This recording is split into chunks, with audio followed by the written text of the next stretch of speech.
Good morning, ladies and gentlemen. This is Harry Muppet. We are going to be casting game number 2 of the quarterfinal of the HomeStory Cup number 7. It's the third quarterfinal, and it is between Seed down the bottom left side as the blue Protoss, and down the bottom right side we do have Taeja as the red Terran player, man. And these guys are going absolutely nuts in the first game.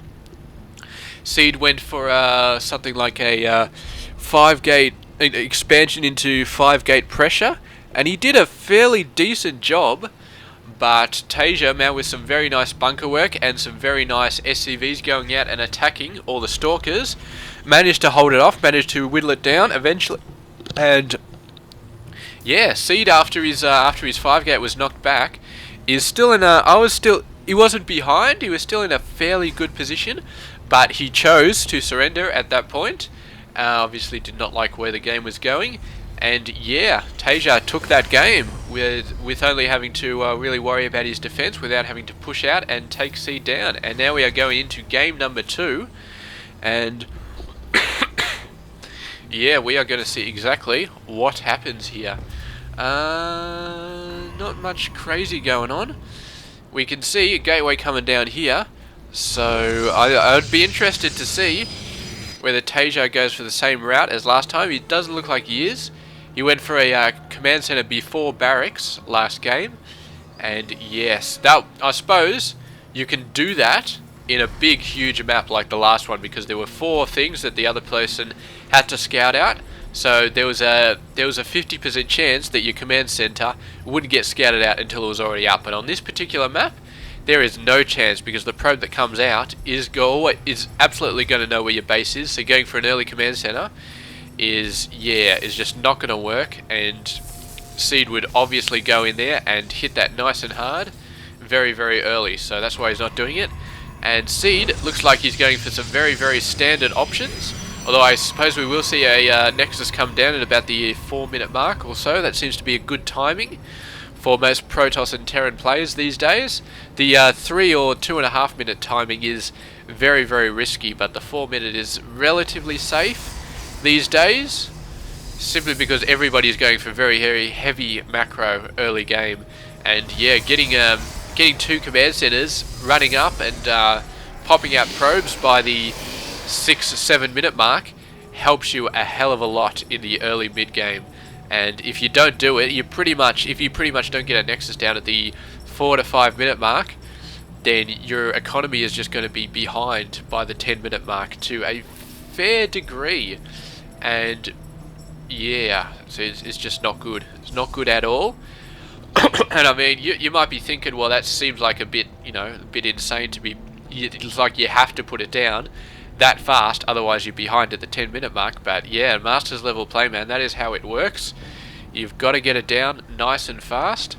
And we do have there's a Stargate. I thought maybe he was building it up here, but no, he's building the Stargate over there.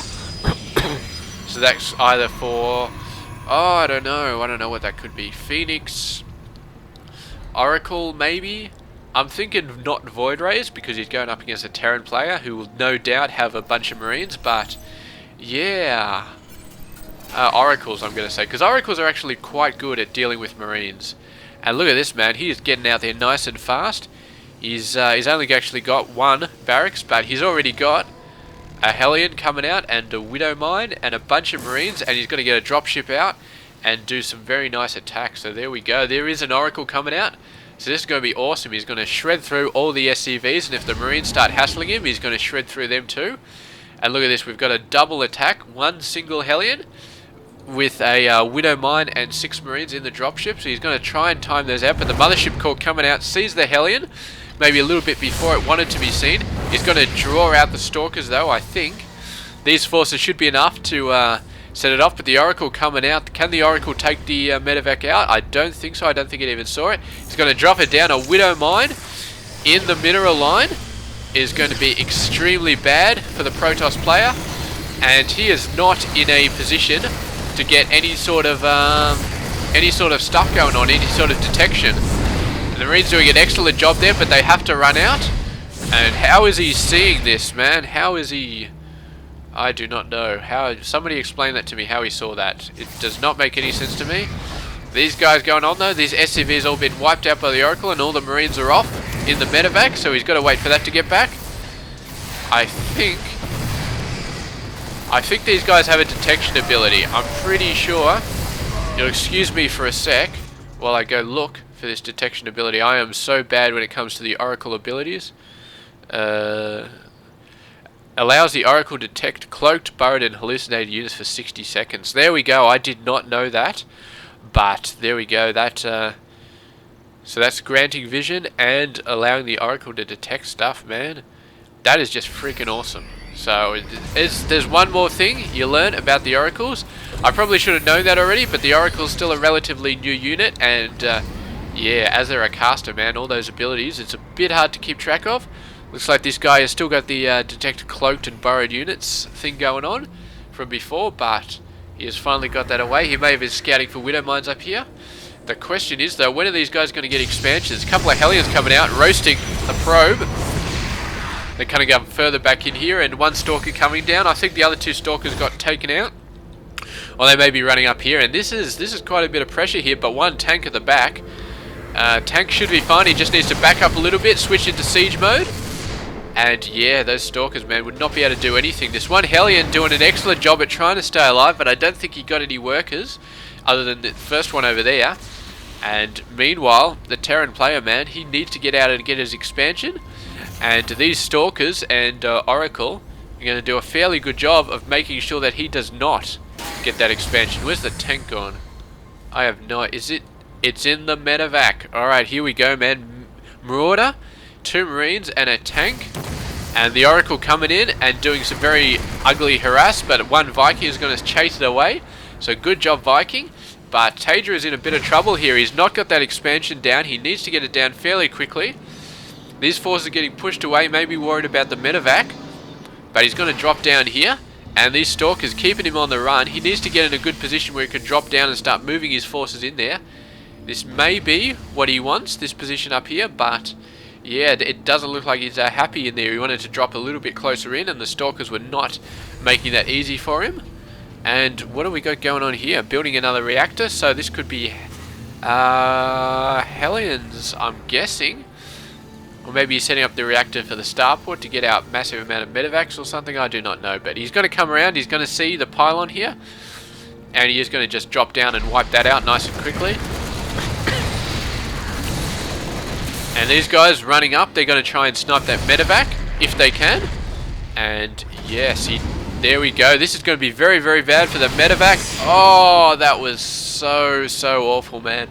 That tank, man, that tank was such an important unit at this point of the game, and it just completely died. The medevac died, the Marauder died, so that was quite a bad loss, actually. This early in the game, when there's not many units on the map, that was quite a bad loss. Yeah, and now the Terran player, man, he's got quite a large amount of ground units, though, so he should be able to hold this off. He's got his command center moving in with the orbital already on it. If you have a look at the income, though, the Protoss has done a very good job. He's had his expansion down quite a lot longer, and he has been getting the workers out like there's no tomorrow, so he's got quite a nice economic lead. So yeah, some very good job from the Protoss down there, denying this expansion for quite a while. And over the next few minutes, that economic advantage is really going to start paying off. These guys need to worry a little bit here. I do not think they have what they need to take out these Stalkers. Yeah, maybe they do actually, but with the stims coming up, they're going to be able to push them away, but they've got to worry a little bit. They need more medevacs to heal up all this stim damage. And here we go. He's got the reactor on the starport, so medevacs left, right and center. And he's starting to build up his production facilities as well, getting some more barracks, getting the upgrades he needs. And there we go. These guys getting into the medevac at just the wrong moment. And the Stalkers moving in, trying to do some damage. I do not know if this is a 5 gate. This is actually a 6 gate off 2 bases. So yeah, he's really starting to push it. He's getting another Oracle, continuing to send these guys in.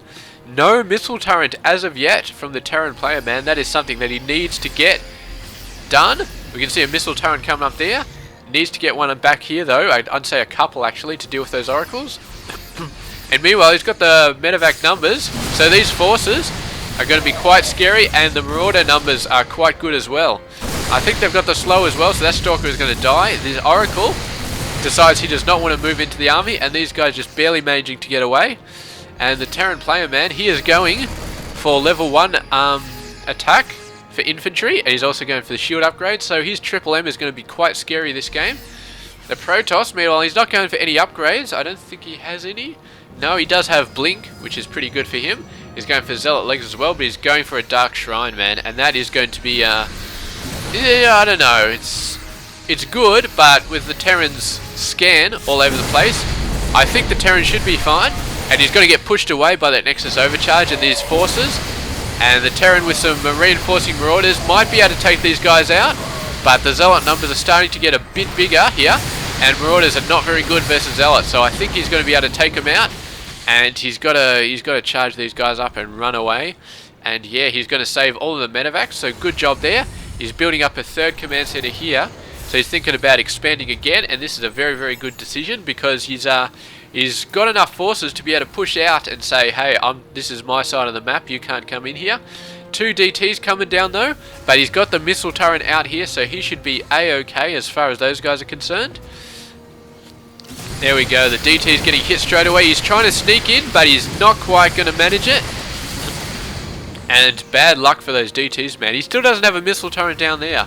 I don't know if he's not worried about the oracles anymore, or if he's just forgotten it, but here we go. Single Marine taking down this Nexus bit by bit. 2 Stalkers going to wipe him out. And these guys moving down here, they are... I do not understand how they can anticipate this drop, but there is a drop coming, and he has moved his forces over there because he expects this drop. So maybe it's a bit of paranoia. Maybe he knew the drop was coming. I think it was just a bit of paranoia because he's moving them down again. And here we go, the drop ship, so we can expect to see him come straight back up now. He has got Zealot speed, so once he gets up there, he should be able to do quite a bit of damage, but how many workers will go down? And there we go, Nexus being overcharged again. Really, really good job with that mothership core, wherever it is. It's right over there. And yeah, these guys are just going to go in. They're going to be sniping workers. Actually, no, they're sniping the Nexus, man. That was an absolutely fantastic job. These guys are going to speed away, saving it. I think he saved about half of the forces in the medevac, so he did not lose a single medevac. And taking this Nexus down, man, really, really good job. I think this Marine actually managed to wipe out that Nexus while the Protoss was a bit... or maybe he cancelled it. I think he must have cancelled it, because I don't think that Marine can actually do enough damage to wipe out a Nexus by itself. So, yeah, a very, very nice hit there. And that is going to cut his gas income down by a half, which is not very good, especially when he's getting high Templar out. Meanwhile, a nice attack going up here. Terran player still doesn't have a massive army, and the Storms are going to be quite devastating, but he's got a decent amount of Marauders as well, and Marauders do pretty well against Storms. And the Terran player, he's got to start thinking of something else now, because these high Templars are going to start wiping him out eventually, just doing tons of damage. That's a pretty cool design. I didn't realize this map had that design on it, but yeah, that's pretty freaking sweet. And these Protoss, man, just even without the high Templar, I think they've got the army advantage. And he's set up a nice bit of thing going on at this third base. Some of these guys, the Hellbat's going to roast the Zealots all over the place, but I think there's still just enough units here to push on, and I think this Terran army is in a lot of trouble. The Storm's coming down left, right and centre, really chewing this army up. He's going to have to abandon this third base, and he's going to lose a ton of these workers here.